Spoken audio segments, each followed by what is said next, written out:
நானே வந்த துணையே வந்து அணையே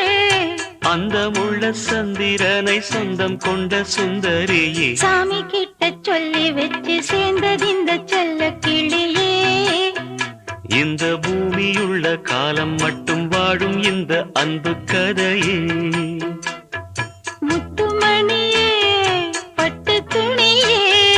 ரத்தினமும் முத்தினமும் சேர்ந்து வந்த சித்திரமே சாமி கிட்ட சொல்லி வச்சு சேர்ந்தது இந்த செல்ல கிளியே இந்த பூமியுள்ள காலம் மட்டும் வாழும் இந்த அன்பு கதையே